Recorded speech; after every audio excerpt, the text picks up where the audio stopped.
And we're live. Good. We're live, and we're on the air. Like we just don't care. Secret location. Secret underground bunkers. Exactly. Spread across multiple continents. How's that? No, not multiple. Multiple countries. Multiple countries, absolutely. Okay. Let's see. You're doing the opening, so I'll start the music and let you talkify. All right, then I guess I better get up to that part of the script. I did that earlier in the evening. All right. Okay, there we are. I'm all ready to go. And roll. How professional. Yes. There you go. Rolling.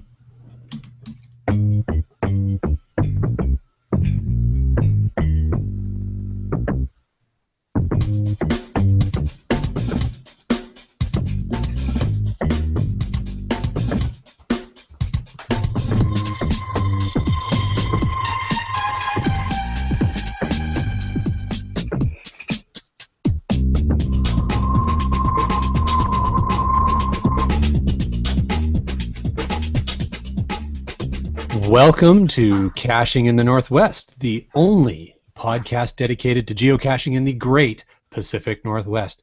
We will talk about caches and cachers unique to this little corner of the country. So adjust your tie and remember which fork is for your salad. It is time to go etiquette caching in the Northwest. Tonight you hit it there, Land Monkey. We're going to talk about geocaching logging etiquette and apparently some supper table etiquette. So here's a little hint. When you're working with silverware, start from the outside in. Like outside the house? No, outside the place setting. So you start with the knife and the fork at the extremes and you work in with each course. I have to apologize to our listeners. I needed to fill in for a little bit of an absence we have tonight. Do tell. Well, it would only be polite to inform our listeners and viewers that we are without Wit's End tonight.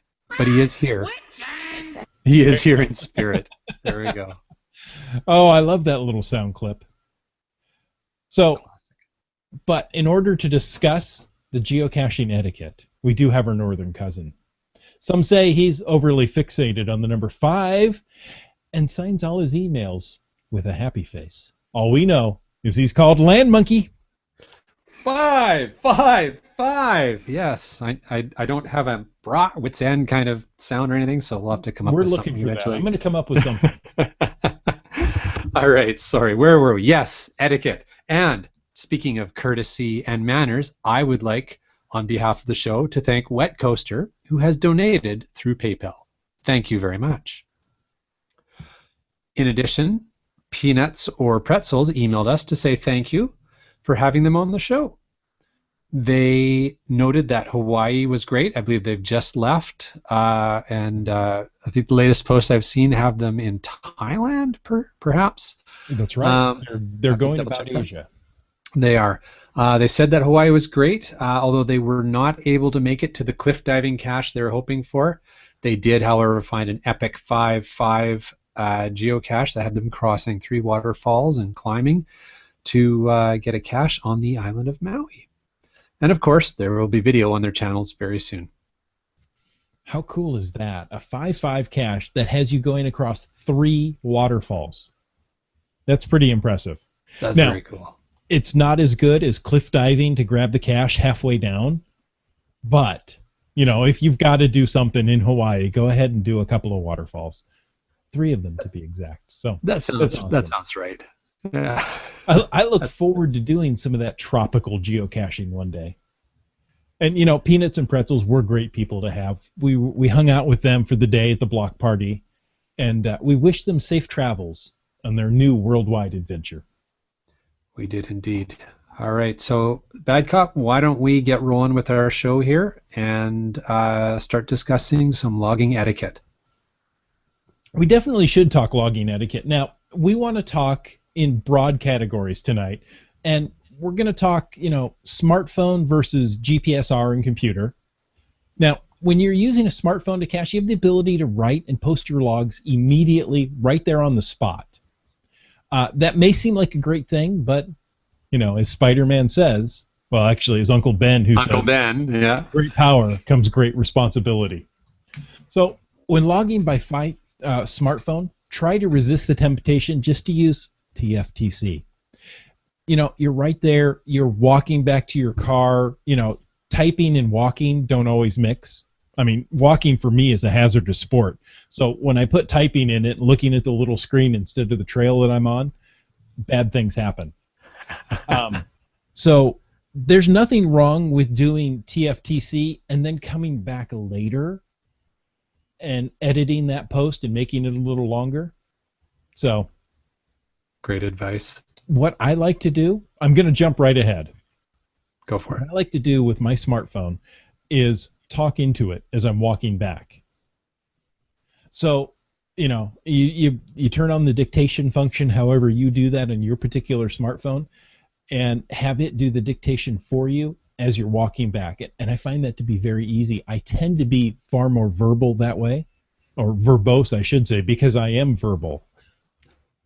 So that's something that I do. I find that easier than typing and walking. I'll be happy to sit in the car or, stand next to the car on a nice sunny day and put in that full log. I always like to tell them the shape the cache is in, and things like that. But just doing TFTC really is a disservice to all cachers because people are looking at those logs for more information later on. So, absolutely. But I think it also misses the point of the log. Now, that said, GPSR and computer loggers easily fall victim to the very same patterns because, I've done that myself. You come back and you go, oh, man, I found 10 caches this day, and this is one of them, but I don't remember which one it is. Okay, so in order to help with that, we have some feedback from Bryling, offering advice on logging caches. For longer days when you're out and you find a whole bunch of caches, write a copy and paste first paragraph. Then write a quick note with the details of the cache in question. This is more important when finding caches from numerous cache owners since they won't see your full story otherwise. I carry a notebook on longer hikes for this purpose so I can make a quick note for each cache I visit. Often my notebook is full of abbreviations. QEF, quick easy find, GS, good shape, but when I sit down at my computer at home, I write out my experience with that note as a memory cue. So make your logs good. Don't write TFTC. Tell the story of how you came to be there, how the search went. You might even mention the condition of the cache, what you found, what you traded, anything you saw along the way. There's so much to say. Wow, that's great feedback from Bryling. Totally agree with that. Follow the same advice. When we do days where there's multiple caches in a day, we tend to actually use GSAC to publish the logs, but basically follow the same principle. There's a standard paragraph that we'll use for the day. We tend to do it the opposite way that Brian does, and I think there's valid arguments for either approach. We tend to put the copy and paste content below, and then we'll make our unique notes for each geocache above. The thought behind that, from my perspective, is that any other caches reading those log entries will see the cache unique content immediately first, and don't have to go all through my story of my day. So either approach I think works. I think for cache owners it's really valuable. You mentioned it earlier, and I'll say as a cache owner it's super valuable for me to get that feedback. Hey, is the cache in good shape? What kind of shape's the log in? You don't always need to post a needs maintenance. I think you should leave needs maintenance unless the cache is trashed. If it just needs a new log sheet, or if it just hey, maybe it was I found it kind of an odd spot, but I put it back where it really looked like it belonged. Fine. Put that stuff in the log. Really helpful for the cache owner. Exactly. Now, much of what Bryling mentioned here, you can also do on a smartphone. In this case, it has to be an iOS device with Geosphere. Geosphere allows you to make templates. So I could put in there, so we went out on this massive geocaching effort together. I could put, I spent the day out caching with LandMonkey, and together we found X number of caches, or this is number 72 of the day. And then you can put your details below it, but it'll allow you to put in that template ahead of time, and then you can apply that to every cache you found. So that puts that copy and paste bit in there. You can say the reason for the caching day together, what have you. I think it adds a lot. And, if you find multiple caches from the same cache owner, they may get a little tired of reading the same paragraph over and over.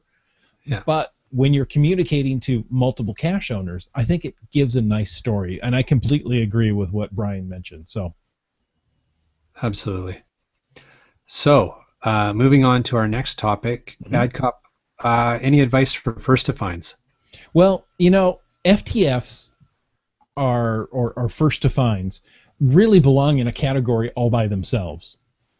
This is one of the most critical logs you can ever post.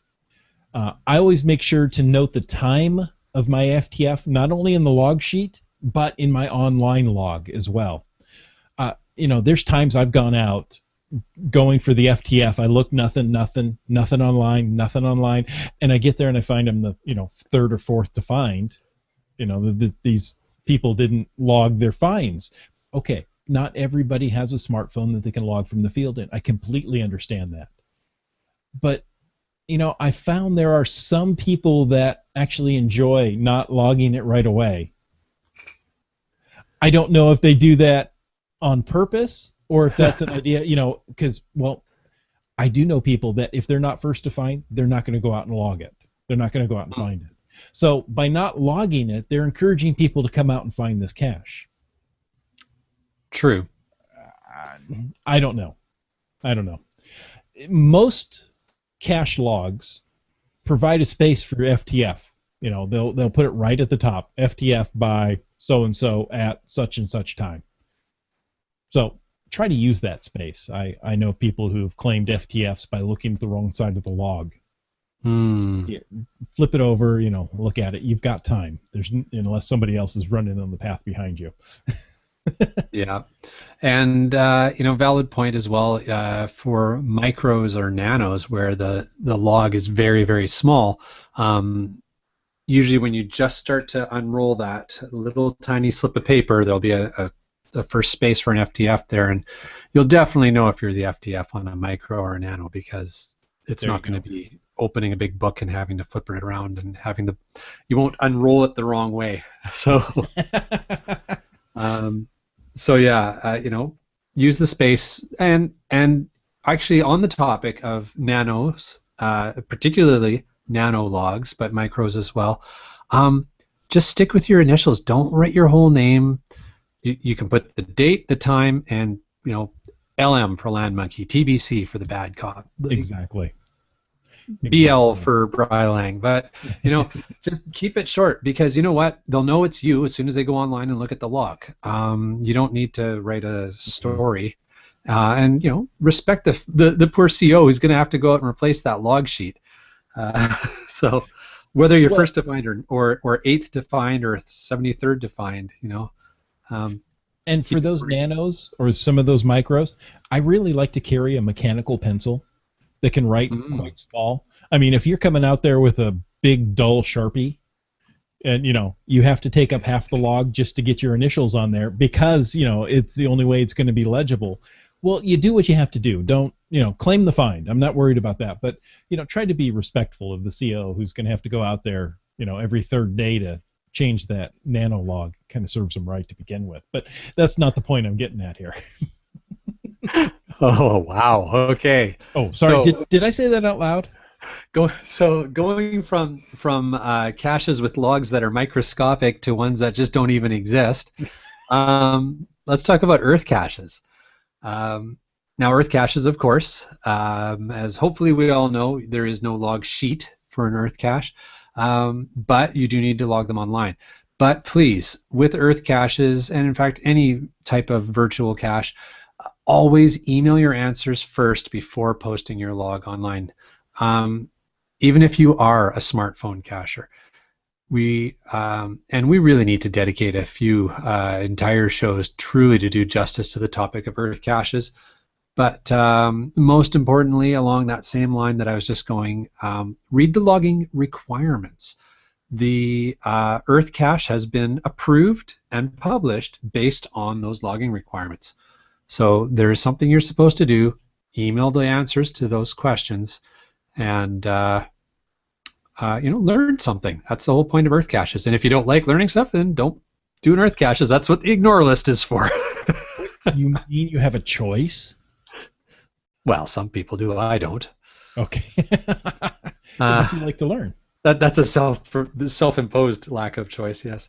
And actually, on the topic of logging Earth caches, it's good to note that posting of photos of yourself, many Earth caches will say one of the logging requirements is to post a photo of yourself at the Earth cache, which is fun, and a lot of people will do it anyways.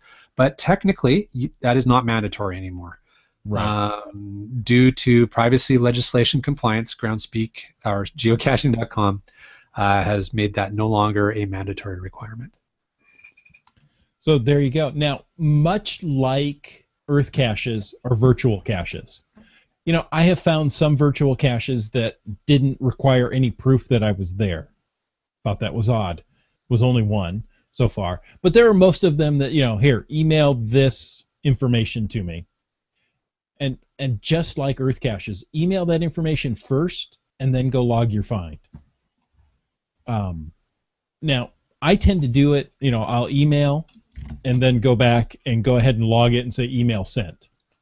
But, that's the way I do it. You can do it any way you feel comfortable. Most people wait until the CO has responded. But, with some of these virtual caches, the COs take months. Well, at least several days, if not months. Sometimes I haven't heard anything back. Yeah. So I would agree with that point. And if I've just done like one cache in a day and it was an Earth cache or virtual, I'll send an email and I'll wait a day or two to see if I get a response before I log out of courtesy. But I do have to admit that when I've done a whole lot of caches in a day and there's virtuals or Earth caches mixed in, because the fact that I log through GSAC, I will log everything at once. But what I'll do, my workflow is that I'll actually send all my emails first with all my answers to the cache owners for the virtuals, Earth caches, webcams. No, you don't send an email for a webcam. Never mind. The Earth caches and the virtuals. Jumping ahead of myself. And then emails with answers already sent. I'll do exactly as you said. In my log through GSAC, the log, I'll make a note in there. Email sent to CO, just so that it's, hey, I know how the game is supposed to work, but this day and age, especially when people are doing bulk logging. And as a CO of a couple of Earth caches myself, I don't mind that at all. I'm just happy that people are going there and reading through the description, and whether they get the answers right or not really doesn't matter to me. It's if they try. Exactly. And I have no problem with sending the email ahead of time, then going ahead and logging it. If you didn't get the right information, that's okay. The CO can remove your log. But, Yeah.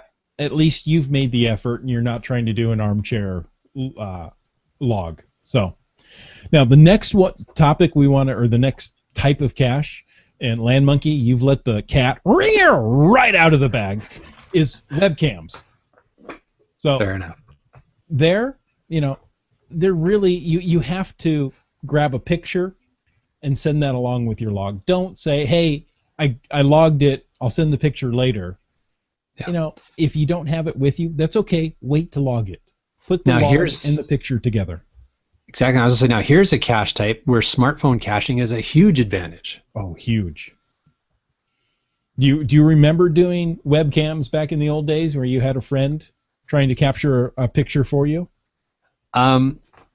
When we very first started geocaching, we weren't smartphone caching, and one of the first webcams we ever got was in the US, and so we were roaming, and I didn't want to use data, but I had roaming voice, so we were on the phone back home with our son, who very kindly spent a fair bit of time directing us, because this is the webcam cached University of Christie. It's at the Western Washington campus, and it's a little tricky with that one to figure out where to stand.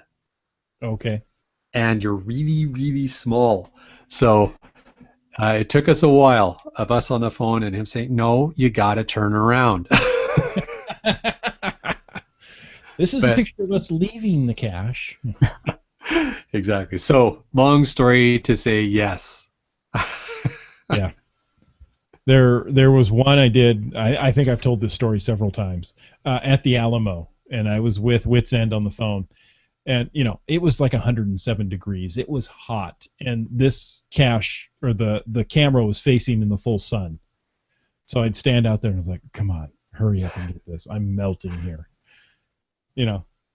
Okay, he goes, and it updated like every 5 minutes, so it feels like you're standing out there forever. I can just feel my skin turning red as I'm standing in the hot Texas sun. And he goes, "No, a bus went by just then. Hold on." Like, oh no. So anyway, webcam caching with smartphones completely changes the whole thing. You can grab that image right there on your phone, include it in your log, be done, on your way. What else do we have to worry about logging etiquette there, Mr. Monkey? Well, let's talk about travel bugs and geocoins, the trackables. There's a couple of different ways that you log trackable items. One is a discover or discovery, and it's always fun. Speaking as the owner of a few personal travel bugs, our car, a truck, and my geocaching vest, it's always fun to have people know where they discovered the travel bug. Mm-hmm. And it's nice for travel bugs that you find. It's nice to do the same for travel bugs that you find in a cache or at an event as well, because just maybe that travel bug went missing for a while. Well, now the owner will know where it is, or was. The other action that you can take with travel bugs is to log them into or out of a cache, dropping them or retrieving them. Smartphone cachers, I would like to ask for a piece of etiquette and courtesy from smartphone cachers as a non-smartphone cacher myself, and this is the act of grabbing. Okay. Which you can grab a TB from someone if it's not in a cache but it's in the possession of someone. Please only grab if the person has given you permission to grab. Ooh, from them. Never considered that. There's been a few times where, and particularly frustrating, when we've traveled somewhere and we've brought a travel bug with us from a distant location, we're dropping it somewhere, and we haven't made it back to the hotel in the evening to do our logs. And by the time we get in and we log on, it's been grabbed from me. Well, once it's grabbed from you, if you haven't written down the number on it, you're hosed. Like, you can't drop it into that cache. So hopefully, whoever grabbed it will drop it into some other cache. But when you do that, and because if you're grabbing a TB from somebody's inventory because they haven't dropped it, have to give them a little bit of time. You have to consider that maybe they're the person is offline cacher. There still are quite a few of us who or traveling in another country, or traveling in a foreign country, or without data service. There's all sorts of reasons. Phone battery died. Exactly. So if you don't give other cachers the opportunity to drop the TB, then the TB is not going to get credit or mileage for being in the cache where you actually did find it. So you don't need to be in a big rush. Usually there's really no reason to have to log it right away and do that. So I'd suggest that it would be a nice act of courtesy for traveling offline geocachers. Etiquette, if you will. Yes, etiquette, courtesy and etiquette, to please not grab a trackable unless either you've emailed somebody to say, hey, I found this trackable. It's showing it's in your personal inventory, and it's been there for a while, then yeah, absolutely. And if they're not responding, then grab it. Or if they respond and say, go ahead, grab it, perfect, do it. But yeah, I think there's just a little bit of etiquette and courtesy that can happen there, and it would be much appreciated. Oh, without a doubt. Without a doubt. Yeah, and it's like table etiquette. Don't reach across and grab the salt. Wait till it's passed to you. Same There you idea, go. right? There you go. Hey, we have a question that came in via Facebook from Brightblades, and it's about logging caches. So if I can switch gears here just for a moment and ask you to put on your thinking cap, bad cop. Um, I seem to have one here. you Okay. don't have one? I'm putting on the virtual thinking cap. Awesome. All right. So Bright Blades asked a question, and he said, "Got a question for the podcast about logging caches. Recently, a fellow senior cacher has had a problem with a new cacher posting spoiler pics and telling where the caches are in their logs. Ooh. That new cacher has no verified email or contact info." All right, so there's no electronic way to get a hold of that person. "I'm sure this new cacher doesn't realize what they're doing is wrong. And how can something like this be addressed?" Boy. Normally you'd email them and say, hey, I'm going to remove your log because of the picture involved. Would you? But if there's no way to contact them, that's a really tough one. You don't want to spoil it for the rest. So I would say remove the log, but I am the bad cop. So I say, yeah, hack that log out of there and move on. But could you post a note in there saying, hey, I removed a log because of the spoilers. If you were the cacher, do you go back and look at the caches you found and say, I wonder if anybody's posted a note about the way I logged that? No, nobody's. You're not going to go back and look. So communication on this one is really difficult. It is now. There is a feature available to cache owners called the encrypt button. Now that'll help with spoiler text. I don't think that does anything with photos. I've never tried that. I don't know. No, it won't do anything with a photo. So you'd still have a challenge there with that aspect. So that's a really, really good question. I would have to agree with you. I mean, deleting somebody's log is an absolute last resort from my perspective. Mm-hmm. Encrypting it is not. If someone's put a spoiler in there, I have no issues with encrypting their log because it doesn't affect their cache count. And That's I guess true. That's true. To your point, how often people go back and read their own logs? I don't know. I mean, if to be honest with you, if I found a cache, there's no reason for me to go look at that entry again unless somebody else is asking me about it. Do you remember when you found XYZ? Oh, yeah, let me go look at my log entry to see what information I put in there. But otherwise, if I found it, it's off my radar. It's gone. It's water under the bridge. Yeah, that's good advice. I think that's a probably the best answer we'll be able to get for Bright Blades, but I think it's an awesome question. Yeah, there's no way for you to remove just the photo. You have to delete that log. So there you go. I would like to actually just interject a couple of pieces of advice for all geocachers, and when we're talking about logs and logging etiquette, and that's to remember that the log that you write and you post is public domain. It is a free account to this site.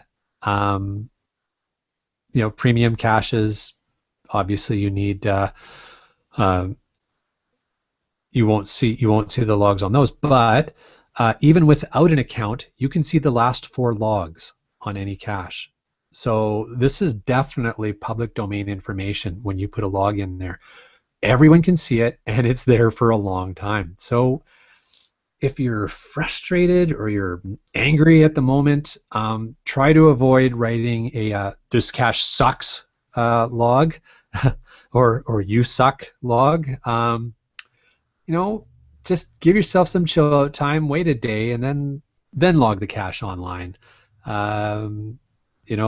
Cooler heads prevail, and generally you're not going to regret writing something that you've thought about for a while, as opposed to your immediate reaction when you've been having a challenge with a cache. Oh, I can tell you there are times that I've wondered, oh, I can't believe you did this. Um, now I have posted, that hey, I would consider archiving this cache. It's too close to a school, or too close to the bridge. But that's more hiding etiquette than logging etiquette. So yeah, don't publicly bash the cache owner or previous finder, because I found this cache out in the middle of nowhere, and Land Monkey was the last one to find it, so he's the one who obviously left it out. Don't go there. It makes you look silly. It really does. And speaking of things that have the risk of making you look silly, I would also suggest to try not to include too much personal information in your logs. Again, based on the concept that this is public domain information that you're typing in here. We really appreciate how trusting and open some people are about their health and where they live and when they're going to be on vacation.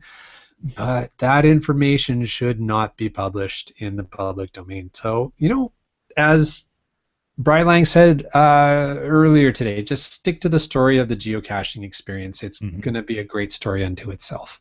Mm-hmm. And, I'm going to bring it up since you mentioned vacation. I make an effort not to post logs while I'm on vacation, while I'm on a trip. I'll post them when I get home. And you can do that through the smartphone app, or you can do that on the computer. You can save it, type it up, save it for later. I have an issue with letting people know I'm not home. Found this while I was on vacation, see you in 2 weeks. Well, now I am of the mind that geocachers are good people and you're not going to have a problem. But it's not always geocachers looking at this. So, just practice some safety. So anyway, there, I'm off my soapbox. Now, real world. Have you ever had a log deleted for any reason? I have not. Any of our listeners who are watching right now would like to hear your feedback on this as well. And I would know if I had one deleted, because it would mess up my numbers. And because I'm kind of attuned to my numbers because we're on our geocaching streak right now, I would definitely see that right away. I have the advantage that I was given some very constructive coaching. When we first started geocaching. We were mentored almost right out of the gate. Not that there was anything we were writing that was suspect, but we just had some really good coaching around these kinds of things when we first started the game. And some of it is, I'd like to say it's common sense, but everybody has different communication styles, and sometimes you need to just be aware that your personal communication style may be a little abrupt, and so can therefore, when it's in electronic form, be perceived as being a little snippy. And honestly, the advice that we got when we first started, it's likely saved me some crossed wires or poor communication with cache owners. Not that I'm sure I haven't had some. We all do. You write something you think is funny, and maybe somebody else doesn't share your sense of humor. So this stuff happens. This is life. People will get over that as long as you're just not outright rude. I have not had any of my logs deleted. I have not deleted any logs out of my caches. I have encrypted a log for a cache of mine that was brand new, where the log, so amongst the very first logs, there was one that I felt was quite a spoiler, and it was entered by a cacher who had enough experience, I feel, that they could have known better. And so, I made use of that handy encrypt button. And I think it's important for all cachers to understand that it is at the cache owner's discretion to delete or encrypt a log. I just happen to think that encrypting is nicer than deleting because it doesn't impact the cache finder in any way. Well, I completely agree with you. If we go back for just a moment because we do have some feedback. Oh, great. If we go back to the new hider who is posting spoilers, Right. we have 2 cachers online that said they would delete that log. So I find that interesting. You know, hopefully, in both cases, they say hopefully they'll notice that their numbers have decreased, and they would go back and look to see what was going on. So Hopefully they would. in both cases, in those cases, I would say post a note on the cache yourself as the cache owner saying, hey, I deleted this log due to these reasons. You know, contact me and we can work this out. Seems So fair. also, Brylang said, and we're going back a little farther, he said he had a number of travel bugs grabbed from him at the block party, which he expected.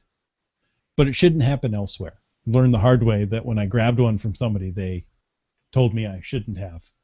And I'm thinking that may not have been the nice, concise, polite, and etiquetteful way. Do you like how I use this? I just made it a verb. Etiquetteful way of doing it. So that all said. I'll tell you what, on that topic of events and having trackables grabbed from you at events, one thing that I've learned is before you go to the event, drop the trackables that you're bringing with you into the event. There you go. You can create a note, just do a write note, say dropping TBs, and then just drop any TBs that you're going to be taking with you to the event in there, and then they won't get grabbed from you. They will show that they were at the event, and they'll move on from there. That's a super helpful little tip that I learned now. The caveat is if you, and this probably with Block Party, this affects a lot of people who are coming from out of town. If you're going to do a bunch of caches and you wanted to dip those trackables you're bringing with you in before you get to the event, then that makes it a little trickier. So you have to probably be able to go online right before you go to the event or while you're at the event. So yeah, that may not work with Block Party, but with most smaller events that should work. Exactly. So, deleted logs. We're jumping all around here. Yes, sorry. I sorry. only had one log that was even threatened to be deleted. I had logged a very cool cache, and I said in the log that I would mention it on this very show, mention that cache. The CO responded that they didn't want any commercial enterprise called out in the logs. So I complied, removed the reference, and still claimed the fine. You know, I thought, well, if it's a cool cache, you know, the CO may want to know that, hey, it's being mentioned on a podcast, maybe you want to listen.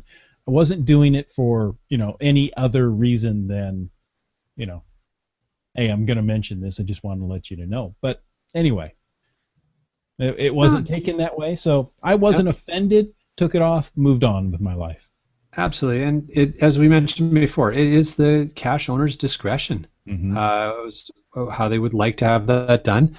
And you know, it seems that they were courteous in the sense that they didn't delete your log or encrypt it. They emailed you and took the time to write you an email and asked you to make that change, and that's fantastic. You know, we don't, as cache owners, we don't always have the time. You know, I talked earlier about encrypting logs. That was happening at a time when I just, you know, I had enough time that I could on my phone quickly look and see that a find was made and that I skim read the log. I was busy at work. I didn't have time to write a long email explaining what I would like to have happen. So encrypt. But you know, for a cache owner to take the time to write you an email and ask you, hey, you know what, please respect that. I don't want commercial enterprises, podcasts, whatever, called out in the logs. Fair enough. Exactly. So Breiling says he deleted a log once when someone claimed a second to find on a brand new cache. Another cacher contacted me and told me the log was not signed by that person. So there you have it. Somebody tried to do an armchair cache find and got called out on it. Oh goodness! You know, good for Brylang. Boy, I hate getting caught in the middle of stuff like that. You know, I don't know. Sometimes it just, I know personally, I just don't care. I know the first to find, fair enough. Second to find, third to find, no problem. but don't claim it online unless you've signed that piece of paper. Yeah, fair enough. All right. Well, shall we move towards a wrap on this topic? I think so. Now, All right. well, go ahead. Oh, I was just going to say that for those listening, to give you a heads up that next week we're going to be talking about prepping for a geocaching road trip. And on the 25th, the following Thursday, we are going to have a very special guest. Catapult Jeff is going to join us to discuss planning CETO events.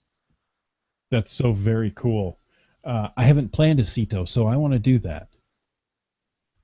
But right now, I want to take the time for thanking you for listening to this episode of Caching in the Northwest. You can be part of the show. Call 253-693-TFTC and leave us a comment, correction, question, any time of the day or night. Of course, you can always email us, feedback@cachingnw.com.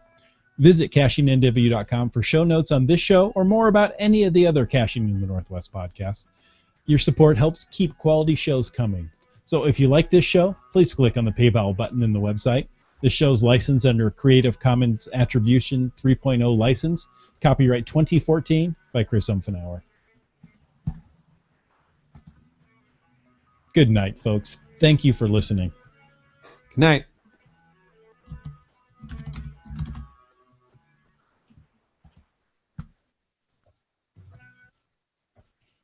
And we're done recording. Awesome. Well, that was fun. That was a good show.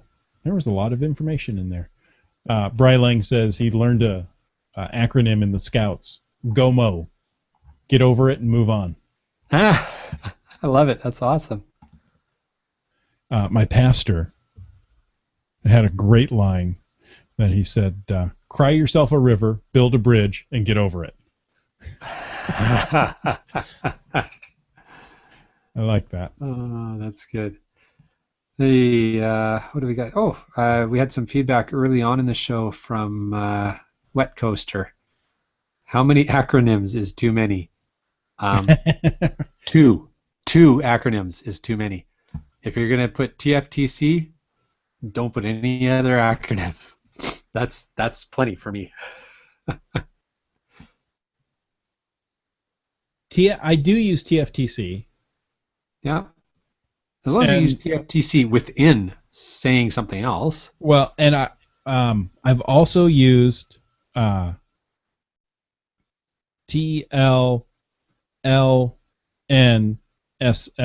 Took nothing, left nothing, sign log. Boy, I can rip that out, but spelling out those individual letters slowed me down. Yeah. So, I rarely leave anything.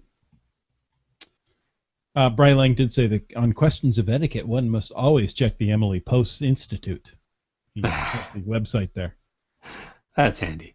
Mm-hmm. Awesome. So we had a listener, Debbie. Okay. She's one. I didn't know her geocaching name, and in a matter of security. Oh, Dora Moore. That's Dora Moore. I know it now. Now I see it. There we go. She was also one of the ones that would have deleted the log. She was channeling her inner bad cop. Thank you very much, Dora Moore. That's funny. I'll just let everybody know who's still listening. I prefer to use your geocaching name just for that level of anonymity. And that's the only reason I say that. So Absolutely. Because who knows who can download this podcast in 27 years. Right. Well, there won't be an internet in 27 years. Yeah, although I do have to admit that a couple of the podcasts that I listen to, that there's copyright information at the tail end of the podcasts that give a little bit of a hint to people's names, but That's true. Yeah, I've been known by my other name, my real name, in several other podcasts, so I've kind of given up that whole full anonymity. For full disclosure? For full disclosure, yeah. Oh, that's funny. That's all right. So, such is life. Indeed, such is life. And, that's it's all right. The internet. You're really not private. Don't ever think anything you put on the internet is private. I know there's some celebrities who feel that way right about now. But nothing on the internet is really private. My goodness. Yeah, there's a lot of people who have a lot of growing up to do. Oh, well. I tell my kids that. Don't ever put anything on the internet you wouldn't, show or tell or say to somebody in person. Yeah, no kidding. Ah, well.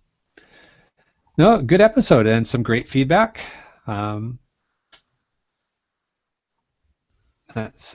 had Bryling also responded to my comment about dropping TBs into an event. He said dropping TBs with a note works great when you have data. If you're offline like he was, then you don't have that option. And again, I think I did follow up to that point. That is the case for large megas that you're traveling to, etc. I get that. It doesn't always work that way, and then you just have to accept the fact that you're probably going to have some trackables grabbed from you. Hopefully people will dip them in the event, and I guess that's the flip side of it, right? Like, so accept the fact that in those kind of situations it is going to get grabbed from you, and if you're the grabber, maybe have the courtesy to for the trackable owner to dip it in the event. That doesn't cost you anything. That's really well said. A few seconds of time. So there you go. So there's a solution for everybody. Then everyone can be friends. And we can all hold hands and sing Kumbaya. Kumbaya. No, I'm not going to sing that one. But yes, we could all sit around the campfire and roast s'mores together. Ooh. I'm up for on the campfire and roasting s'mores. Did that this summer. Well, fire pit in the backyard. I was going to say, you should be doing that every summer. Yeah, we did. We didn't do it last year. And I was like, my son says, when are we ever going to go roast s'mores again? Yeah, thanks for the field trip. Let's go get the fire pit down and put it back there. We roasted s'mores one night. Everybody was happy, and that's that. The fire pit isn't used much anymore. Fair enough. That's good. I like it. But yeah, on the somewhat cooler nights, it's really quite nice to sit out there by the fire. So. Absolutely. Hot summer nights, I don't find it appealing. Yep. What else have we got here? Wet Coaster commented posting logs with GSAC. When posting logs with GSAC, he doesn't feel the need to use many acronyms since there's plenty of time. Acronyms are fine if I'm in a hurry. There you go. I guess so. That makes sense. I think, again, just like I said, from the cache owner's perspective, it's nice to, if you're going to use acronyms, to then at least use them in a way that there's some sort of helpful information. So I guess TFTC and then TN LNSL is that at least if you're going to do that, it's indicating that nothing went in, nothing came out, and if you sign the log, then at least the log's certainly still there. Yeah, exactly. And often, all I leave is my signature. There you go. Yeah. I don't take anything. I don't leave anything. I just sign it and move on.